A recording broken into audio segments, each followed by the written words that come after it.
ఈ సృష్టి అంతా కూడా దేవుడు తన వాక్యముతోనే ప్రారంభించాడు, తన వాక్కుతో ప్రారంభించాడు. అనగా ఈ సృష్టిని దేవుడు ప్రారంభించింది తన వాక్కుతో. నీ దినాన్ని కూడా నువ్వు ప్రారంభించాల్సింది దేవుని వాక్కుతో, అనగా వాక్యంతో.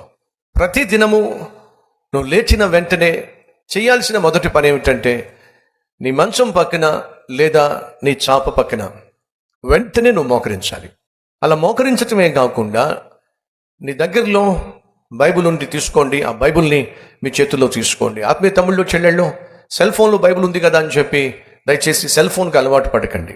నువ్వు సెల్ ఫోన్ పట్టుకెళ్తున్నప్పుడు లోకానికి తెలియదు నువ్వు ఎవరివో, కానీ బైబిల్ పట్టుకుని వెళ్తున్నప్పుడు లోకానికి తెలుసు నువ్వు క్రీస్తును వెంబడిస్తున్న ఒక విలువైన వ్యక్తివి అని. కానీ మనలో కొంతమందికి ఆ బైబిల్ని మోయటం, బైబిల్ని తీసుకురావటం, బైబిల్ని తీసుకువెళ్ళడం నామోషిగా ఫీల్ అవుతున్నారు.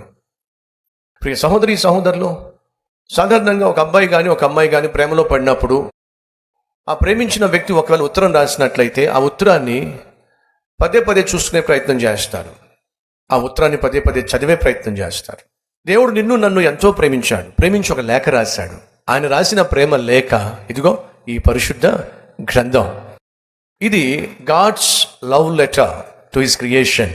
దేవుడు సృష్టించిన సృష్టికి దేవుడు రాసిన ప్రేమ లేఖ ఈ పరిశుద్ధ గ్రంథం. ఒక అబ్బాయి అమ్మాయిని ప్రేమించినట్లయితే, ఆ అమ్మాయికి ప్రేమ లేఖ రాసినట్లయితే, ఆ అమ్మాయి ఎందుకని పదే పదే ఆ ఉత్తరాన్ని చదువుతుంది? మర్చిపోయింది కాబట్టి కాదండి. ఆ అబ్బాయి పట్ల తనకున్న ప్రేమ అంతా గాఢమైంది కాబట్టి అతను రాసినటువంటి మాటలు మళ్ళీ మళ్ళీ చదవాలని ఆశపడుతుంది. అలాగే దేవుని పట్ల మనకు ప్రేమ ఉన్నట్లయితే, ఆ ప్రేమ గాఢంగా ఉన్నట్లయితే ఆయన రాసిన ఈ ప్రేమ లేఖను పదే పదే చదివే ప్రయత్నం చేస్తాం. దేని పట్ల అయితే మనకు ఇంట్రెస్ట్ ఉండదో, ఎగ్జాంపుల్ మీకు వాట్సాప్ ఉంది కదండి, ఆ వాట్సాప్లో మరి చాలా మెసేజ్లు వస్తాయి కదా.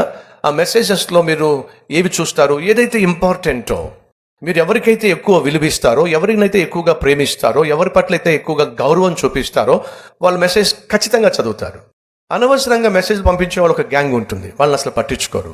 మీరు విలువ ఇవ్వనటువంటి వారి మెసేజెస్ పట్టించుకోరు, మీరు లెక్క చేయనటువంటి వారి మెసేజెస్ పట్టించుకోరు. కానీ మీరు ప్రేమించే, మీరు గౌరవించే వారి మెసేజెస్ తప్పనిసరిగా మీరు చూస్తారు. ఎస్, అది వాస్తవం అయినట్లయితే మరి దేవుడు పంపించే మెసేజెస్ని మనం చూడాలా వద్దా? ఖచ్చితంగా చూడాలి. ఎప్పుడు చూస్తాం? దేవుని మనం ప్రేమిస్తే చూస్తాం. దేవుని పట్ల మనకంటూ గాఢమైనటువంటి విశ్వాసం ఉన్నట్లయితే, గౌరవం ఉన్నట్లయితే మనం చూస్తాం. కానీ దురదృష్టం ఏమిటంటే మనలో చాలామంది ఎవడు పంపించినా ఆ మెసేజ్ చూసే ప్రయత్నం చేస్తాం, కానీ దేవుడు పంపించినటువంటి ఈ మెసేజ్ని దినములో ఎన్నిసార్లు మనం చూస్తున్నాం? ఒకసారి ఆలోచించండి.